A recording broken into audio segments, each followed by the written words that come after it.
لمن حفظ الكتاب بصدره فبدا وضيئا كالنجوم تألقا وتمثل القرآن في أخلاقه وفعاله فيه الفؤاد تعلقا وتلاه في جنح الدجى متدبرا والدمع من بين الجفون ترقرقا هذه صفات الحافظ. السلام علیکم ورحمۃ اللہ وبرکاتہ. بسم اللہ الرحمن الرحیم. الصلاۃ والسلام علی رسولہ الکریم. رب اشرح لی صدری ویسر لی امری واحلل عقدۃ من لسانی یفقہوا قولی. جیسا کہ کل آپ سے بات ہوئی تھی، آج انشاءاللہ ہم صرف ایک آیت کر پائیں گے. اس کی مجبوری آپ کو میں بتا چکا کہ کل بتا دی تھی کہ چونکہ ان آیات کی تفسیر تھوڑی سی لمبی ہے تو اس لیے ہمیں مختصر کرنی پڑی. میں آیت کی پہلے قرأت کرتا ہوں. اعوذ باللہ من الشیطان الرجیم. بسم اللہ الرحمن الرحیم. وَإِذْ جَعَلْنَا الْبَيْتَ مَثَابَةً لِلنَّاسِ وَأَمْنًا وَاتَّخِذُوا مِن مَّقَامِ إِبْرَاهِيمَ مُصَلًّى وَأَعِدْنَا إِلَىٰ إِبْرَاهِيمَ وَإِسْمَاعِيلَ أَن طَهِّرَا بَيْتِيَ لِلطَّائِفِينَ وَالْعَاكِفِينَ وَالرُّكَّعِ السُّجُودِ. صدق اللہ العظیم. ہاں جی، کیا شروع ہو رہی ہے جی؟ وَإِذْ جَعَلْنَا. ہاں جی، وَإِذْ کیا ہے جی؟ جب. لیکن اس کا کیا مطلب ہوتا ہے؟ یاد کرو. اذکرو جو امر ہے وہ محذوف ہے اس کے اندر. صرف اذ لکھا آئے گا تو کیا ہے کہ یاد کرو، کیونکہ پہلے اس سے پچھلی آیت میں آیا تھا نا یا بنی اسرائیل اذکرو. تو اب یہاں پہ وہ دوبارہ سے وہ بات نہیں دہرائے گی، بلکہ صرف اتنی آ گئی اذ، یاد کرو.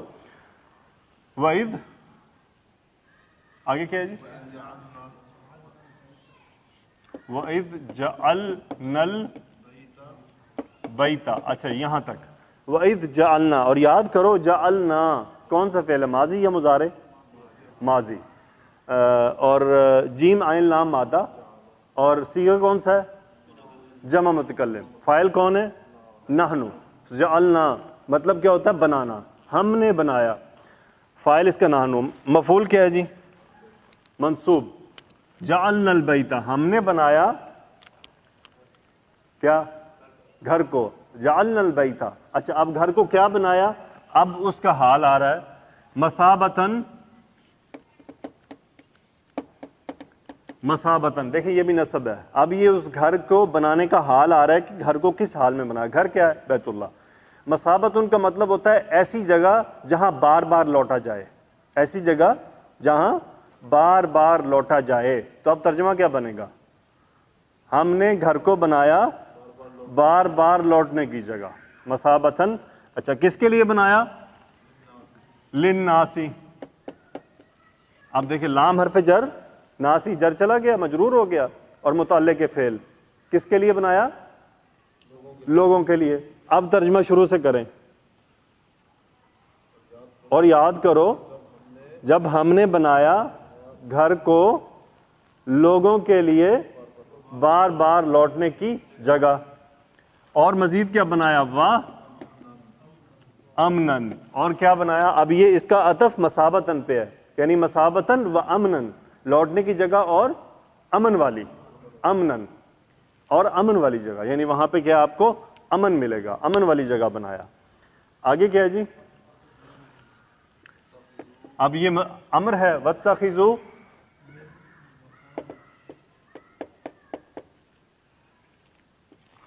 ہاں جی، اتخذ یتخذ، باب افتعال، حمزہ خا زال مادہ. تتخذون تھا تو تا ڈراپ، نون ڈراپ، کیا بن گیا؟ اتخذوا. امر کا صیغہ جمع مخاطب کے لیے. انتم فاعل، یعنی تم سب بنا لو. اتخذوا تم سب بنا لو. اب کیا بنانا ہے؟ اتخذوا من مقامی ابراہیم. اچھا اب اس پہ غور کریں، یہ کون سا مرکب ہے؟ مقام ابراہیم. مرکب اضافی تھا کیا؟ مقام ابراہیم، ابراہیم کا مقام. واتخذوا تم سب بنا لو، من مقام ابراہیم، ابراہیم کے مقام سے کیا بنا لو اسے؟ مصلی. مسلن. اب یہ مفعول ہے کس کا؟ اتخذوا کا. یعنی وَاتَّخِذُوا مُصَلًّا مِن مَقَامِ ابراہیم. مصلی کیا ہوتا ہے؟ نماز پڑھنے کی جگہ. اور مصلی کون ہوتا ہے؟ پڑھنے والا. بس فرق دیکھیں کتنا ہے، مصلی اور مصلی. یہ اسم المفعول ہے اور مصلی اسم الفاعل ہوتا ہے. سو مصلن پڑھ لو، کیا کر لو اب؟ ابراہیم، مقام ابراہیم کو کیا بنا لو؟ مقام مصلی، یعنی نماز پڑھنے کی جگہ بنا لو. آگے کیا ہے جی؟ وَأَحِدْنَا إِلَىٰ إِبْرَاهِيمَ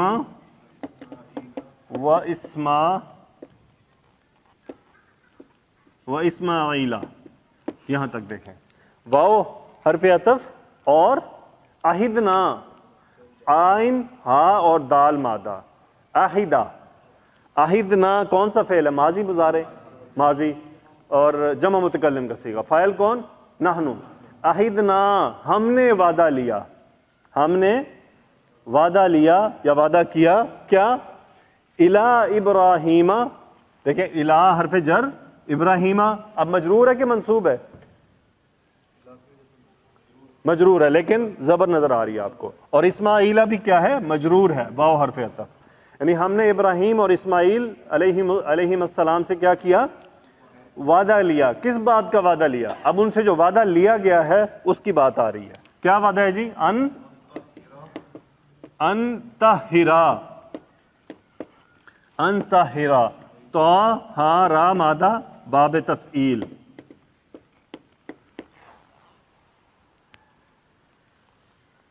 باب تفعیل. ہاں جی کیا ہے؟ طہرا یطہرو. طہرا یطہرو کیا مطلب؟ تطہیرن، پاک کرنا. اب یہ تھا تطہرانی، مثنیٰ کا صیغہ، تم دونوں پاک کرتے ہو. تطہرانی اس کا امر بنائیں. تا ڈراپ، نون ڈراپ، کیا بن گیا؟ طاہرا. تم دونوں کیا کرو؟ پاک کرو. طاہرا تم دونوں پاک کرو. ان جو ہے وہ حرف مصدریہ ہے، ٹھیک ہے، ان حرف مصدریہ ہے. کیا کرو؟ پاک کرو. کسے پاک کرو؟ کیا ہے جی؟ بئی، بیسیکلی تھا بیتی، بیتی. اب آپ ترجمہ ملائیں، کیا بنا؟ طاہرا بیتی، تم دونوں میرے گھر کو پاک کرو. آگے کیا ہے جی؟ للطائفین.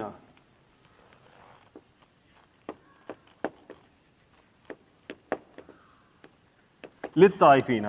اچھا، ملانے کے لیے صرف زبر دی گئی ہے، ٹھیک ہے، ملانے کے لیے صرف زبر ہے. بیتیا للطائفین، میرے گھر کو صاف کرو. کن کے لیے؟ طائفن اس کا واحد ہے. کیا ہے جی؟ طائفن. اور طائفن سے طائفونا، طائفونا جر کیا ہوگا؟ طائفینا. طائفن کا مطلب کیا ہوتا ہے؟ چکر کاٹنے والا. طواف نہیں، کیا؟ چکر کاٹنے والا. ٹھیک ہے جی. اور اس کا اصل مادہ کیا ہے؟ وہ ہے، میں آپ کو وہ بھی ساتھ ہی بتا دوں اس کے. تو واو فا اس کا مادہ ہے، باب نون پہ آتا ہے، اس کا فعل بنتا ہے طافا یطوفو، طواف کرنا. وہاں پہ میننگ ہوگا طواف کرنا، چکر کاٹنا. تو طائفن اسم الفاعل، چکر کاٹنے والا. ٹھیک ہے جی. تو اس کو پھر شرعی اصطلاح میں کیا کہتے ہیں؟ طواف کرنا. لیکن لغوی میننگ کیا ہوگا؟ چکر کاٹنا. سو لام حرف جر، میرے گھر کو پاک کرو دونوں، للطائفین طواف کرنے والوں کے لیے. اور کیا جی؟ والعاکفین، عاکفین. ہاں جی، یہ ہے عاکفن، واحد اس کا، اس سے جمع مذکر سالم بنا عاکفون، عاکفین، عاکفین. اس کا مطلب کیا ہے؟ اعتکاف کرنے والے. اس شرعی اصطلاح نارمل ترجمہ ہوتا ہے جم کے بیٹھنے والا. یعنی عاکفن کا مطلب ہوتا ہے کسی جگہ پر جم کے بیٹھ جانے والا، اس کو کہتے ہیں عاکفن. لیکن شرعی اصطلاح میں اس کا ترجمہ کیا ہوگا؟ اعتکاف کرنے والا. تو میرے گھر کو پاک کرو طواف کرنے والوں کے لیے اور اعتکاف بیٹھنے والوں کے لیے. والرکع السجود. کیا ہے جی آگے؟ والرکع السجودی. اب دیکھیں یہ حالت جر ہے نصب ہے کیا ہے؟ حالت جر ہے. یہ جر کیوں ہے؟ عاکفینہ بھی جر ہے. یہ نہیں یہ لام چل رہا ہے للطائفین وللعاکفین وللرکع والسجود دونوں کے لیے. اچھا رکعن جمع ہے. راکعن سے ایک جمع بنتی ہے راکعون اور دوسری جمع بنتی ہے رکعن یعنی رکوع کرنے والے جمع میں ہے رکعن. رکعن سے کیا مطلب ہوا؟ یا دو جمع بن گئی, ایک ہے راکعون اور دوسری رکعن. یہ بھی وہی ترجمہ کیا ہے جمع میں ہے کہ رکوع کرنے والے. والرکعی اور رکوع کرنے والوں کے لیے اور کیا ہے السجودی سجودن والسجودی سجدہ کرنے والے سجدہ کرنے والے. آپ دیکھیں کن کے لیے گھر صاف کرنا ہے؟ ان طاہر بیتی للطائفین والعاکفین والرکع السجودی اور رکوع و سجود کرنے والوں کے لیے. تو الحمدللہ امید ہے آپ کو بہت آسان تھی ویسے, لیکن یہ کہ الفاظ کے میننگ واحد کیا ہے اس کا کچھ اندازہ ہوا ہوگا. والرکع السجودی کوشچن آپ کا ٹھیک ہے, یہ کوشچن میرے لیے بھی وہیں کھڑا ہوا ہے کہ یہاں پہ واو کیوں نہیں ہے, یہاں پہ واو کیوں نہیں ہے. نہ ہی مجھے اس کی یہ سمجھ لگ سکی کہ کیونکہ یہ صفت موصوف بھی نہیں ہو سکتے کیونکہ دونوں الگ عمل ہے. اگر تو ہو رکوع کی کوئی صفت بیان تو پھر تو ہم کہہ سکتے ہیں کہ یہ صفت بیان ہوئی ہے, لیکن یہ بنا واو کے ہی دونوں کو ساتھ ہی کہہ دیا گیا رکوع و سجود. ہم نارملی بھی کیا کرتے ہیں رکوع سجود کو ایک ہی اس میں بولتے ہیں, تو بس میرے ذہن میں بھی وہی بات آتی ہے کہ اسی مقصد سے دیکھیں یہ عمل الگ ہے, یہ عمل بھی الگ ہے, یہ دونوں عمل کیا ہوتے ہیں برابر ہیں ساتھ ساتھ. اس طرح ہم نارمل اردو میں بھی کہتے ہیں رکوع و سجود, تو یہ اس صورت میں آ سکتا ہے. باقی آپ کا بہترین سوال ہے, میرے ذہن میں بھی یہ سوال پیدا ہوا تھا کہ یہاں واو کیوں نہیں ہے. تو بہرحال میں اس کو مزید بھی کسی عالم صاحب سے پوچھ لوں گا کہ اب میں اس کا کیا ٹیکنیکل آنسر کیا دیا جا سکتا ہے مزید, ٹھیک ہے. لیکن یہ پکی بات ہے کہ اس واو کا اثر دونوں پہ ہوا ہے کہ لام جر دونوں پہ گیا ہے, اور یہ دونوں الگ الگ عمل ہیں اپنی جگہ پہ, کوئی کسی کا صفت موصوف نہیں ہے. ٹھیک ہے جی, جزاکم اللہ خیرہ. الحمدللہ ایک آیت ختم ہوئی, لیکن پچھلی آیت سے ہم اس کو جوڑیں گے. میں وہ آپ کے سامنے قرات کر دیتا ہوں, پھر اس کا ترجمہ بھی اور پھر اس کی تفسیر انشاءاللہ, اور ہمیں کوشش کرنی ہے کہ 20 منٹ میں جتنا ہو سکتا ہے ہم وہ اس کو کر لیں. آیت نمبر 124 اور 125 یہ دو آیات ہو گئی نا, یا کل بھی رہ گئی تھی کوئی؟ 124 رہ گئی تھی نا کل. ہاں جی صحیح ہے جی. اعوذ باللہ من الشیطان الرجیم بسم اللہ الرحمن الرحیم. وَإِذِ ابْتَلَىٰ إِبْرَاهِيمَ رَبُّهُ بِكَلِمَاتٍ فَأَتَمَّهُنَّ قَالَ إِنِّي جَاعِلُكَ لِلنَّاسِ إِمَامًا قَالَ وَمِن ذُرِّيَّتِي قَالَ لَا يَنَالُ أَحْدِ الظَّالِمِينَ. اور جب ابراہیم علیہ السلام کو اس کے رب نے چند کلمات کے ذریعے آزمایا تو اس نے انہیں پورا کر دیا. اللہ نے کہا بے شک میں تجھے سب لوگوں کے لیے امام بنانے والا ہوں. ابراہیم علیہ السلام نے کہا اور میری اولاد میں سے بھی. اللہ نے فرمایا میرا وعدہ ظالموں کو نہیں پہنچے گا. ٹھیک ہے جی, تو ینالو کا مطلب کیا ہوتا ہے پہنچنا, تو لا ینالو عہدی میرا وعدہ نہیں پہنچے گا الظالمین ظالموں کو. صحیح ہے جی. تو یہاں پہ جو عہدن ہے نا وہ فاعل ہے کہ میرا وعدہ, جو میرا وعدہ ہے وہ فاعل ہے, نہیں پہنچے گا ظالموں کو. اس کی اب تفسیر دیکھتے ہیں وہ کیا ہے, کیونکہ یہ باقی بہت امپورٹنٹ. اس میں ایک تو کلمات کیا تھے, پھر یہ میرا وعدہ ظالمین کو نہیں پہنچے گا, اور ابراہیم علیہ السلام کا سوال کرنا کہ میری اولاد میں سے, تو اس کے بارے میں ہم دیکھتے ہیں مفسر رحمۃ اللہ علیہ کیا فرماتے ہیں. وہ کیا فرماتے ہیں جی, اللہ تعالیٰ نے اپنے خلیل حضرت ابراہیم علیہ السلام کو کے شرف کو بیان فرمایا ہے یہاں پر کہ اللہ تعالیٰ نے آپ کو لوگوں کا امام بنا دیا تھا تاکہ توحید میں آپ کی اقتدا کی جائے. جب آپ نے اللہ تعالیٰ کے مقرر کردہ اوامر و نواہی کو پورا فرما دیا, اسی لیے فرمایا وَإِذِ ابْتَلَىٰ إِبْرَاهِيمَ رَبُّهُ بِكَلِمَاتٍ, یعنی اے محمد صلی اللہ علیہ وسلم ان مشرکوں اور یہود و نصارہ کے سامنے جو آپ اپنے آپ کو ملت ابراہیم کی طرف منسوب تو کرتے ہیں لیکن حقیقت میں یہ اس ملت سے نہیں ہے, بلکہ ملت ابراہیمی پر تو آپ اور آپ کے ساتھ ایمان لانے والے ہیں. اس آزمائش کا ذکر کریں جس میں اللہ تعالیٰ نے حضرت ابراہیم علیہ السلام کو مبتلا کیا اور انہیں بہت سے اوامر و نواہی کے بجا لانے کا حکم دیا.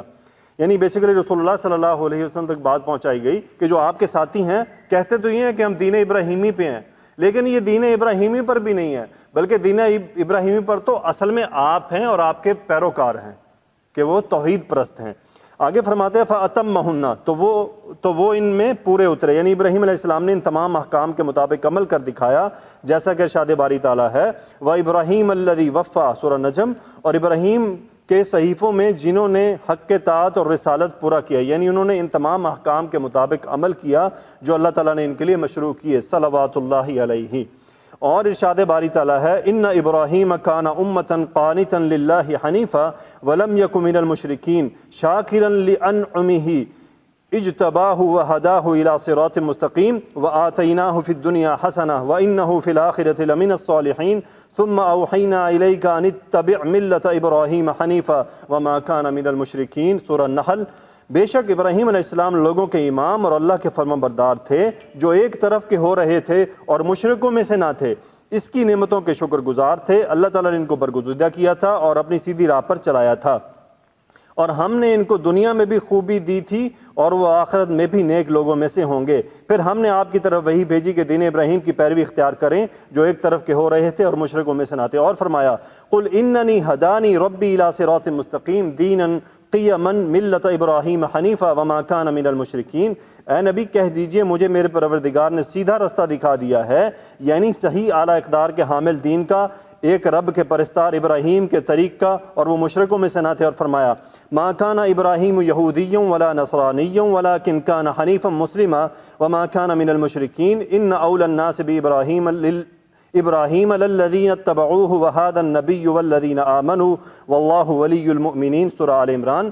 ابراہیم علیہ السلام نہ تو یہودی تھے نہ عیسائی تھے، بلکہ سب سے بے تعلق ہو کر اللہ کے ہو رہے تھے اور اسی کے فرما بردار تھے اور مشرکوں میں سے نہ تھے۔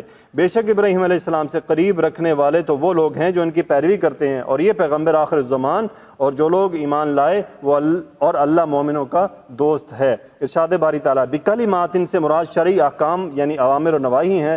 کلمات سے کبھی قدری کلمات مراد ہوتے ہیں، جیسے کہ مریم علیہ السلام کے بارے میں فرمایا وَصَدَّقَتْ بِكَلِمَاتِ رَبِّهَا وَكُتُبِهِ وَكَانَتْ مِنَ الْقَانِتِينَ، سورۃ تحریم۔ اور وہ اپنے پروردگار کے کلمات اور اس کی کتابوں کو برحق سمجھتی تھیں اور فرمانبرداروں میں سے تھیں۔ اور کبھی کلمات سے مراد شرعی کلمات ہوتے ہیں، جیسا کہ ارشاد باری تعالیٰ وَتَمَّتْ كَلِمَةُ رَبِّكَ صِدْقًا وَعَدْلًا، سورہ انعام۔ اور آپ کے پروردگار کے کلمات سچائی اور انصاف میں پورے ہیں۔ کلمات شرعیہ یا تو کسی سچی خبر یا اوامر و نواہی کی صورت میں کسی منصفانہ مطالبہ پر مبنی ہوتے ہیں۔ اس آیت کریمہ وَإِذِ ابْتَلَىٰ إِبْرَاهِيمَ رَبُّهُ بِكَلِمَاتٍ میں بھی کلمات سے مراد شرعی کلمات ہیں۔ فَأَتَمَّهُنَّ کے معنی ہیں وہ ان میں پورے اترے، تو اللہ تعالیٰ نے فرمایا انی جاعلک للناس اماما، میں تم کو لوگوں کا پیشوا بناؤں گا، یعنی حضرت ابراہیم علیہ السلام نے اچھے اچھے کام سر انجام دیے، اللہ تعالیٰ نے جن احکام کا حکم دیا ان کے سامنے سر اطاعت خم کر دیا، اور جن باتوں سے منع فرمایا تو ان سے پورا اجتناب کیا، تو اللہ تعالیٰ نے انہیں لوگوں کے لیے پیشوا اور ایک قابل عمل نمونہ قرار دے دیا۔ ان کلمات سے مراد کیا ہے؟ ان کلمات کے تعین میں اختلاف ہے جن کے ساتھ اللہ تعالیٰ نے حضرت ابراہیم علیہ السلام کی آزمائش فرمائی تھی۔ ابن عباس رضی اللہ تعالیٰ عنہ اس کے بارے میں کئی روایت فرماتے ہیں۔ ابن عباس رضی اللہ تعالیٰ عنہ سے یہ روایت ہے کہ ان کلمات سے مراد مناسک حج ہیں۔ ابو اسحاق سے بھی یہی روایت ہے، جبکہ عبدالرزاق نے بھی ایک دوسری روایت میں یہی بیان کیا ہے۔ ان سے مراد احکام طہارت ہیں، جن میں سے 5 کا تعلق سر سے اور 5 کا تعلق باقی سارے جسم سے ہے۔ سر سے متعلق احکام یہ ہیں مونچھوں کا کاٹنا، کلی کرنا، ناک صاف کرنا، مسواک کرنا اور سر میں مانگ نکالنا۔ اور جن احکام کا تعلق باقی سارے جسم سے ہے وہ ہیں ناخن تراشنا، زیر ناف بال صاف کرنا، ختنہ کرنا، بغلوں کے بال نوچنا اور بول و براز کے بعد پانی سے استنجا کرنا۔ تو یعنی یہ ٹوٹل 10 احکامات ہو گئے۔ اس مفہوم کے قریب ہی وہ روایت ہے جو صحیح مسلم میں حضرت عائشہ رضی اللہ تعالیٰ عنہ سے مروی ہے۔ رسول اللہ صلی اللہ علیہ وسلم نے فرمایا 10 باتیں فطرت میں سے ہیں۔ کتنی جی؟ 10 باتیں۔ اب ہم نے اس غور کرنا ہے کہ کیا ہم ان 10 فطرت کی باتوں کو پہ عمل کر رہے ہیں یا نہیں۔ رسول اللہ صلی اللہ علیہ وسلم نے فرمایا کہ 10 باتیں فطرت میں سے ہیں: مونچھوں کا کاٹنا، داڑھی بڑھانا، مسواک کرنا، وضو کے دوران ناک میں پانی چڑھانا، ناخن تراشنا، ہاتھ پاؤں کے انگلیوں کے پورے دھونا، بغلوں کے بال نوچنا، زیر ناف بال صاف کرنا اور جسم پر پانی بہانا۔ راوی کا بیان ہے کہ 10ویں بات میں بھول گیا ہوں، یہ شاید کلی کرنا تھی۔ وقی کہتے ہیں کہ جسم پر پانی بہانے سے مراد استنجا کرنا ہے۔ کتنی جی؟ 10 باتیں۔ تو یعنی ہمارے لیے ایک کوشچن ہے کہ کیا فطرت سے مراد کیا ہوتی ہے کہ یہ وہ کام ہے، فطرت یعنی اوریجنلٹی، جو ہماری اوریجنلٹی ہے جس میں اللہ نے ہمیں کریٹ کیا ہے، یہ وہ چیزیں ہیں جو ہمیں یہ کرنی ہیں۔ تو اسی لیے علماء جب داڑھی بڑھانے کا حکم پیش کرتے ہیں نا، تو اس میں اس حدیث کو لازماً کوٹ کرتے ہیں کہ اس میں اس کو فطرت میں شامل کیا گیا ہے۔ آگے فرماتے ہیں صحیح بخاری صحیح مسلم ابو ہریرہ رضی اللہ تعالیٰ عنہ سے روایت ہے کہ رسول اللہ صلی اللہ علیہ وسلم نے فرمایا امور فطرت 5 ہیں، ختنہ کرنا، زیر ناف بال صاف کرنا، ناخن تراشنا، بغل کے بال نوچنا اور مونچھیں کاٹنا۔ تو یعنی مونچھیں کاٹنا بھی کیا ہے؟ فطرت میں شامل ہے۔ یہ الفاظ صحیح مسلم کی روایت کے مطابق ہیں۔ محمد بن اسحاق نے ابن عباس رضی اللہ تعالیٰ عنہ سے روایت کیا کہ وہ کلمات جن سے اللہ تعالیٰ نے حضرت ابراہیم علیہ السلام کی آزمائش کی وہ ان میں پورے اترے۔ ان سے مراد اللہ تعالیٰ کی خاطر اپنی قوم سے جدائی اختیار کرنا، اللہ تعالیٰ نے ان سے جدائی اختیار کرنے کا حکم دیا۔ نمرود سے اللہ کی خاطر جھگڑا کرنا، جب اللہ تعالیٰ نے آپ کو کوئی ایسا کام کرنے کا حکم دیا جس میں نمرود کی صریحاً مخالفت تھی، نمرودیوں نے آپ کو جب جلانے کے لیے آگ میں ڈالا تو بے خطر آتش نمرود میں کود جانا، پھر اللہ تعالیٰ کے حکم سے وطن مألوف سے ہجرت کرنا، مہمانوں کے مہمان نوازی میں کوئی دقیقہ فروغ گزاشت نہ کرنا، اور اس سلسلے میں جانی و مالی صبر و اثار کا مظاہرہ کرنا۔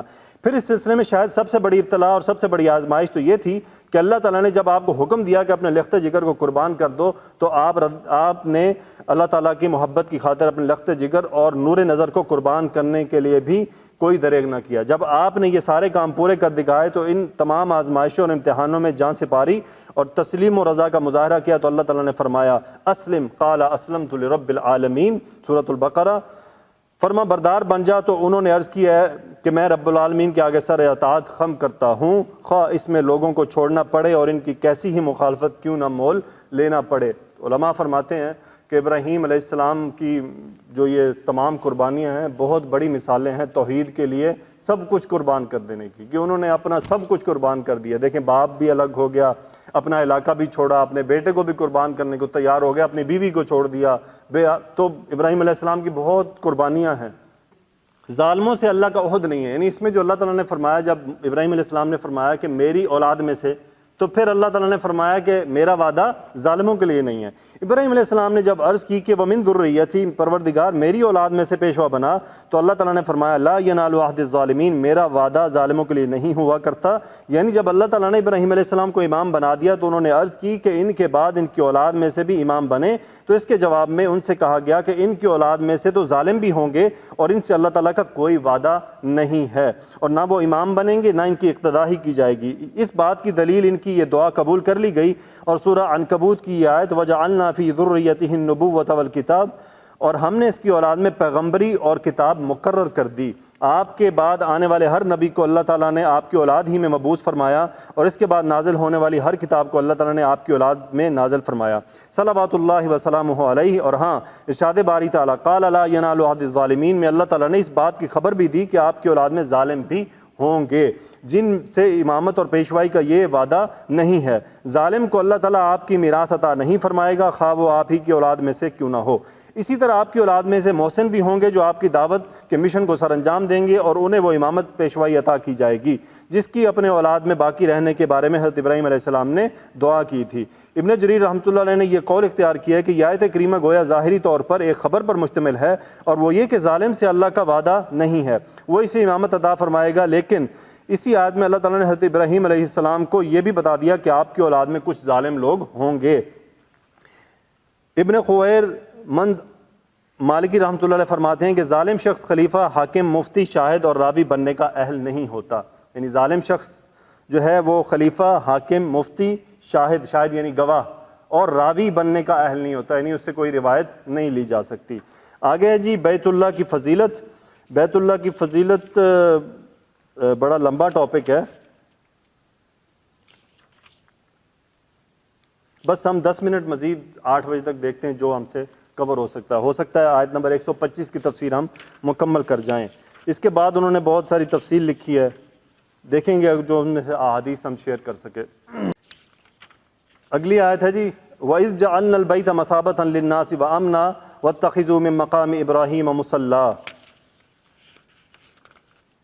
وَعَهِدْنَا إِلَىٰ إِبْرَاهِيمَ وَإِسْمَاعِيلَ أَن طَهِّرَ بَيْتِيَ لِلطَّائِفِينَ وَالْعَاكِفِينَ وَالرُّكَّعِ السُّجُودِ۔ اور جب ہم نے بیت اللہ کو لوگوں کے لیے بار بار لوٹ کر آنے کی اور امن کی جگہ بنایا اور حکم دیا تم مقام ابراہیم کو جائے نماز بناؤ، اور ہم نے حکم دیا ابراہیم اور اسماعیل کو کہ تم دونوں میرا گھر پاک کرو، طواف کرنے والوں کے لیے، اعتکاف کرنے والوں کے لیے اور رکوع و سجود کرنے والوں کے لیے۔ تو انہوں نے بھی ترجمے میں رکوع و سجود کرنے والوں کے لیے ساتھ ہی لکھا ہے۔ فرماتے ہیں جی بیت اللہ کی فضیلت، اوفی بن ابن عباس رضی اللہ تعالیٰ عنہ سے ارشاد باری تعالیٰ وَإِذْ جَعَلْنَا الْبَيْتَ مَثَابَةً لِلنَّاسِ، اور جب ہم نے بیت اللہ کو لوگوں کے لیے بار بار لوٹ کر آنے کی جگہ بنا دیا کے بارے میں روایت کیا ہے کہ اس کے معنی یہ ہے کہ لوگ اس گھر میں آئیں گے لیکن ان کا دل نہیں بھرے گا، یعنی یہ دل، اور الحمدللہ ہمارا بھی دل نہیں بھرتا، دل چاہتا ہے کہ بار بار وہاں پر جایا جائے، کے بارے میں روایت ہے کہ اس کے معنی یہ ہے کہ اس گھر میں لوگ بار بار آئیں گے لیکن ان کا دل نہیں بھرے گا، چنانچہ وہ اپنے گھروں کو واپس جائیں گے تو دوبارہ سہبارہ آئیں گے۔ دوسرے بزرگوں نے فرمایا کہ اس گھر کو ہم نے دشمن سے امن پانے کی جگہ بنا دیا، اس میں ہتھیار کو نیچے رکھ دیا جائے گا۔ آپ دیکھ لیں وہاں پہ جتنے سیکورٹی والے ہوتے ہیں میرا خیال ہے کسی کے پاس کوئی ہتھیار نہیں ہوتا، ایسے ہی ہے جی؟ ہاں جی نہیں، جو سیکیورٹی والے لوکل پھر رہے ہوتے ہیں نا ان میں سے کسی کے پاس نہیں ہوتا۔ جب امام صاحب تشریف لاتے ہیں نا تو وہ جو ایک ان کا کیپٹن ہوتا ہے صرف اس کے پاس ہوتا ہے، باقی جو میں نے آبزرو کیا باقی کسی کے پاس نہیں میں نے دیکھا، جو میں نے کلوزلی آبزرو کیا، بس اللہ عالم، ہو سکتا ہے آپ ٹھیک کہہ رہے ہوں۔ زمانہ جاہلیت میں بھی لوگوں کو خانہ کعبہ کے گرد و پیش سے اچک لیا جاتا تھا، مگر جو یہاں آ جاتا وہ امن میں ہو جاتے اور انہیں کوئی کچھ نہ کہتا۔ اس آیت کا مضمون یہ ہے کہ اس میں اللہ تعالیٰ بیت اللہ کے شرف اور اس کی ان شرعی اور قدری اوصاف کا ذکر فرما رہا ہے جس میں اس نے بیت اللہ کو نوازا ہے، مثابۃ للناس، یعنی لوگوں کے جمع ہونے کی جگہ، اسے ایک ایسا مقام بنا دیا کہ روحیں اس کے لیے اس قدر مشتاق و بے قرار ہیں کہ وہ اس سے کبھی سیر نہیں ہو سکتی، خواہ ہر سال یہاں حاضری دیں، کیونکہ اللہ تعالیٰ نے بیت اللہ کے بارے میں اپنے خلیل کی اس دعا کو بھی جو انہوں نے کی تھی شرف قبولیت سے نواز دیا، یعنی فَاجْعَلْ أَفْئِدَةً مِّنَ النَّاسِ تَهْوِي إِلَيْهِمْ تا رَبَّنَا وَتَقَبَّلْ دُعَا، سورہ ابراہیم۔ چنانچہ تو بعض لوگوں کے دلوں کو ایسا کر دے کہ ان کی طرف جھکے رہیں تا اے پروردگار میری دعا قبول فرما لے۔ اللہ تعالیٰ بیان فرما رہا ہے کہ اس نے اپنے خلیل کی دعا کو شرف قبولیت سے نوازا اور بیت اللہ کو اس قدر امن، چین اور سکون کا گہوارہ بنا دیا کہ جو اس میں داخل ہو جائے وہ امن میں ہو جاتا ہے، خواہ وہ کتنا ہی بڑا جرم کر کے کیوں نہ آیا ہو۔ بیت اللہ کو یہ اعزاز اس کے معمار اول خلیل الرحمن کے شرف کی وجہ سے حاصل ہوا، جیسا کہ ارشاد باری تعالیٰ وَإِذْ بَوَّأْنَا لِإِبْرَاهِيمَ مَكَانَ الْبَيْتِ أَن لَا تُشْرِكْ بِي شَيْئًا،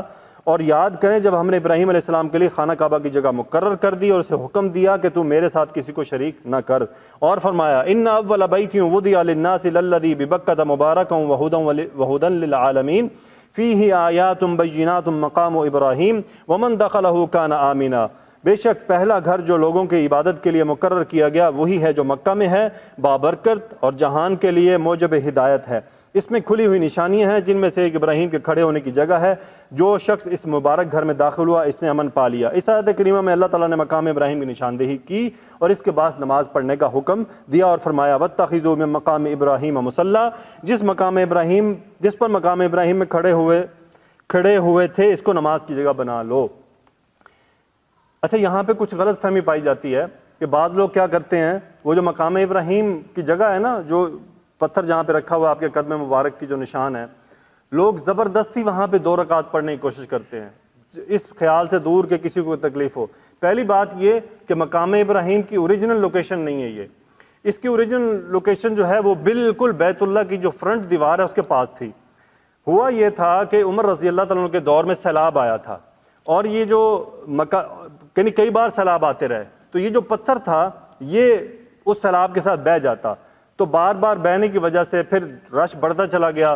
عمر رضی اللہ تعالیٰ عنہ نے یہ محسوس کیا کہ چونکہ اس وقت یہ طواف کی کیفیت نہیں تھی جو اب ہے، یعنی اس وقت تو آپ دیکھ لیں طواف کتنا ہوگا، ابھی اگر آپ پرانی تصویریں اٹھائیں کچھ تو اس میں بھی ایسے ہی ہے، لوگ بس قریب ہی ہوتے تھے، تو انہوں نے دیکھا کہ یہ لوگوں کے راستے میں آ رہا ہے، انہوں نے اس کو تھوڑا سا پیچھے ہٹا کے لگانے کا حکم دیا۔ اور ہو سکتا ہے اس میں بات آ جائے کہ مقام ابراہیم کو جو نماز کے لیے چنا گیا یہ بھی کس کی خواہش تھی؟ کس کی خواہش تھی جی؟ عمر بن خطاب۔ رسول اللہ صلی اللہ علیہ وسلم نے سوال کیا کہ کہاں پڑھی جائے، تو عمر بن خطاب رضی اللہ عنہ نے فرمایا کہ میرا خیال ہے، میرا دل چاہتا ہے کہ مقام ابراہیم کی جگہ وہ 2 رکعت طواف کے بعد والی پڑھی جائے، تو پھر اللہ تعالیٰ نے آیات اتار دیں وَاتَّخِذُوا مِن مَقَامِ إِبْرَاهِيمَ مُصَلًّى۔ میں عمر رضی اللہ عنہ کی سیرت میں پڑھ رہا تھا، بہت ساری چیزیں ہیں جو ہمارے ابھی نالج میں نہیں ہیں کہ ان کی صرف انہوں نے صرف اپنا خیال، اسی لیے تو فرمایا کہ اگر میرے بعد کوئی نبی ہوتا تو وہ عمر ہوتا، کہ عمر رضی اللہ تعالیٰ عنہ کی بہت ساری خواہشات جو انہوں نے ظاہر کی یا انہوں نے اظہار کیا، اللہ تعالیٰ نے آیات اتار دیں۔ ہو سکتا ہے اس میں تذکرہ آ جائے، ہم دیکھتے ہیں۔ فرماتے ہیں جی مقام ابراہیم، سفیان سوری نے سعید بن جبیر سے واتخذوا من مقام ابراہیم مصلی کے بارے میں روایت کیا کہ یہ پتھر اللہ کے نبی حضرت ابراہیم علیہ السلام کا مقام ہے، اللہ تعالیٰ نے اسے رحمت بنا دیا۔ اسماعیل علیہ السلام تعمیر کعبہ کے وقت جب آپ کو پتھر پکڑا رہے تھے تو آپ اسی پتھر پر کھڑے ہو کر بیت اللہ کی تعمیر فرما رہے تھے، اور اگر اس سے مراد وہ پتھر ہوتا جسے نہانے کے لیے آپ کے پاؤں کے نیچے رکھا گیا تھا جیسا کہ لوگ بیان کرتے ہیں، تو آپ کے دونوں پاؤں کے نشانات مختلف ہوتے۔ سدائی نے بھی یہی بیان کیا کہ مقام سے مراد وہ پتھر ہے جسے اسماعیل علیہ السلام کی بیوی نے حضرت ابراہیم علیہ السلام کے پاؤں کے نیچے آپ کے نہانے کے لیے رکھا تھا۔ قرطبی نے اس قول کے بیان کو ضعیف قرار دیا ہے۔ ابن ابو حاتم نے جابر رضی اللہ تعالیٰ عنہ سے نبی صلی اللہ علیہ وسلم کی حج کی تفصیل بیان کرتے ہوئے روایت کیا کہ جب نبی صلی اللہ علیہ وسلم نے طواف فرمایا تو حضرت عمر رضی اللہ تعالیٰ عنہ نے عرض کی کہ یہ ہمارے باپ کا مقام ہے، آپ نے فرمایا ہاں۔ تو حضرت عمر رضی اللہ تعالیٰ عنہ نے عرض کی کہ کیا ہم اسے نماز کی جگہ نہ بنا لیں؟ تو اللہ تعالیٰ نے وحی نازل کی واتخذوا من مقام ابراہیم مصلی۔ تو یعنی الحمدللہ وہ بات ہمارے سامنے آ گئی کہ عمر رضی اللہ تعالیٰ عنہ کے بیان کرنے کے بعد یہ آیت نازل ہوئی۔ امام بخاری رحمۃ اللہ علیہ نے اپنی صحیح کے باب میں لکھا ہے واتخذوا من مقام ابراہیم مصلی میں لکھا ہے مثابۃ یثوبون کے معنی ہے لوٹنے کے۔ پھر آپ نے اس باب میں انس بن مالک رضی اللہ تعالیٰ عنہ سے مروی یہ حدیث بیان کی کہ عمر بن خطاب رضی اللہ تعالیٰ عنہ نے فرمایا میں نے 3 باتوں میں اپنے رب کی موافقت کو پایا، یا آپ رضی اللہ تعالیٰ عنہ نے یہ فرمایا کہ میرے رب نے 3 باتوں میں میری موافقت فرمائی۔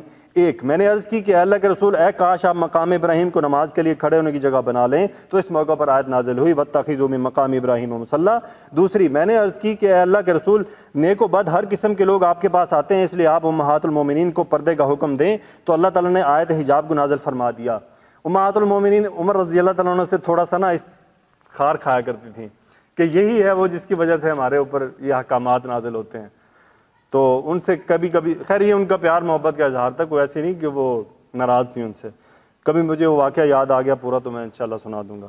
آگے فرماتے ہیں جب مجھے یہ بات پہنچی کہ رسول اللہ صلی اللہ علیہ وسلم اپنی بعض بیویوں سے خفا ہیں تو میں نے ان سے کہا کہ تم یا تو رسول اللہ صلی اللہ علیہ وسلم کو ناراض کرنے سے باز آ جاؤ، تم یعنی جو آپ کی بیویاں تھیں، یا پھر اللہ تعالیٰ تمہارے بدلے میں اپنے نبی کو تم سے اچھی بیویاں عطا فرمائے گا۔ حتیٰ کہ جب امہات المومنین میں سے ایک سے میں نے یہ کہا تو انہوں نے جواب دیا عمر اپنی بیویوں کو واز کرنے کے لیے کیا رسول اللہ صلی اللہ علیہ وسلم کی ذات گرامی کافی نہیں ہے کہ آپ نے انہیں واز شروع کر فرما دیا ہے؟ تو اس موقع پر اللہ تعالیٰ نے یہ آیت کریمہ نازل فرمائی عسیٰ ربہ ان طلقکن ان یبدلہ ازواجا خیرا منکن مسلمات مؤمنات قانتات تائبات عابدات سائحات ثیبات وابکارا، سورہ تحریم۔ اگر پیغمبر تم کو طلاق دے دیں تو عجب نہیں کہ ان کا پروردگار تمہارے بدلے ان کو تم سے بہتر بیویاں دے دے، مسلمان، مومن، فرما بردار، توبہ کرنے والی، عبادت گزار، روزہ دار، پہلے بیاہی اور کمواری عورتیں۔ ابن جریر نے حضرت جابر رضی اللہ تعالیٰ عنہ سے روایت کیا کہ رسول اللہ صلی اللہ علیہ وسلم نے حجر اسود کو بوسہ دیا، طواف کے ابتدائی 3 چکروں میں دل کی چال چلے اور 4 چکروں میں معمول کی چال چلے۔ دل کی چال سے مراد جی وہ جوگنگ والی۔ پھر مقام ابراہیم کی طرف چلے گئے اور آیت کریمہ کو پڑھا۔ اب آج کیا ہوتا ہے، وہ چونکہ آپ نے جوگنگ والی چال چلی تھی نا، اب بھی لوگ کوشش، دیکھیں ہم حالات کو بھی مد نظر رکھنا ہوتا ہے۔ اب وہاں اتنا رش ہوتا ہے، اگر آپ دل کی چال چلیں گے تو پھر تو آپ سب کو ٹکرے مارتے جائیں گے، تو اس لیے بعض چیزوں کو مجبوراً آپ کو دوسری اختیار کرنی پڑتی ہے، لیکن پھر بھی لوگ زبردستی کرتے ہیں، وہ لگے رہیں گے۔ اچھا میں نے دیکھا وہ ایک ہی جگہ کھڑا کرے جا رہا ہے کہ مجھے رستہ ملے تو میں آگے گزروں، کہ یار تم آرام سے کر لو، بعض اس طرح بھی کرتے ہیں۔ اب یہ وہ ہے جو شدت اختیار کر لینا۔ آگے فرماتے ہیں جی پھر مقام ابراہیم کی طرف چلے گئے اور اس آیت کریمہ کو پڑھا واتخذوا من مقام ابراہیم مصلی۔ پھر آپ نے مقام ابراہیم کو اپنے اور بیت اللہ کے درمیان کر لیا اور 2 رکعت نماز ادا فرمائی۔ یہ اس طویل حدیث کا حصہ ہے جسے امام مسلم نے اپنی صحیح میں روایت کیا، اور امام بخاری رحمۃ اللہ نے اپنی سند کے ساتھ عمر بن دینار سے روایت کیا کہ میں نے ابن عمر رضی اللہ تعالیٰ عنہ سے سنا کہ رسول اللہ صلی اللہ علیہ وسلم تشریف لائے تو آپ نے 7 چکروں میں بیت اللہ کا طواف کیا اور مقام ابراہیم کے پیچھے 2 رکعت نماز ادا فرمائی۔ یہ تمام روایت اس بات کی دلیل ہے کہ مقام سے مراد وہ پتھر ہے جس پر ابراہیم علیہ السلام تعمیر کعبہ کے وقت کھڑے ہوئے تھے۔ جب دیوار کعبہ اونچی ہو گئی تو حضرت اسماعیل علیہ السلام اس پتھر کو لائے تاکہ آپ اس پر کھڑے ہو کر تعمیر کے کام کو سر انجام دیں۔ حضرت اسماعیل علیہ السلام پتھر پکڑاتے اور آپ اپنے دستے مبارک سے مناسب جگہ پر رکھتے جاتے تاکہ دیواروں کو بلند کر سکیں۔ جب ایک طرف کی دیوار مکمل ہو جاتی تو دوسری طرف کی دیوار شروع فرما دیتے اور اس طرح پتھر پر کھڑے کعبہ کے گرد طواف بھی فرما رہے تھے۔ تو یعنی وہ بیسیکلی کیا، طواف بھی ایک طرح سے چل رہا تھا کہ پہلے ایک دیوار بنائی، پھر دوسری، پھر تیسری، پھر چوتھی۔ آگے وہ فرماتے ہیں جب ایک دیوار سے فارغ ہو جاتے تو اس طرف کی دوسری دیوار کی طرف منتقل ہو جاتے تھے، حتیٰ کہ کعبے کی دیواریں مکمل ہو گئی، جیسا کہ حضرت ابراہیم علیہ السلام اور اسماعیل علیہ السلام کی تعمیر کعبہ کی تفصیل اس روایت کی روشنی میں آگے بیان کی جائے گی جو بخاری میں ابن عباس رضی اللہ تعالیٰ عنہ سے مروی ہے۔ میرا خیال ہے کہ ہم یہاں تک روک دیتے ہیں اس کو، کیا خیال ہے جی؟ بس کریں؟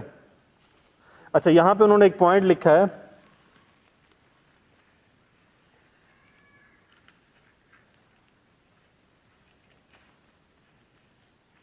مقام ابراہیم کو دیوار کعبہ سے امیر المومنین حضرت عمر بن خطاب رضی اللہ تعالیٰ نے پیچھے ہٹایا تھا، جو ان ائمہ مہدیین اور خلفائے راشدین میں سے ایک ہیں جن کی اتباع کا ہمیں حکم دیا گیا ہے، اور آپ ان دو شخصیتوں میں سے ہیں جن کے بارے میں رسول اللہ صلی اللہ علیہ وسلم نے فرمایا اقتدوا بالذین من بعدی ابی بکر و عمر، میرے بعد ابو بکر اور عمر دونوں کی اقتداء کرو۔ حضرت عمر رضی اللہ عنہ کی رائے کے مطابق ہی مقام ابراہیم کے پاس نماز پڑھنے کا حکم نازل ہوا، اس لیے حضرات صحابہ کرام میں سے کسی نے بھی آپ کی اس رائے سے اختلاف نہیں کیا تھا، یعنی جب انہوں نے پتھر کو پیچھے ہٹایا تو آپ سے کسی صحابی نے کوئی اعتراض نہیں کیا۔ آگے مزید الحمدللہ ہمارا جو مقصد تھا وہ حاصل ہو چکا ہے اس تفسیر میں۔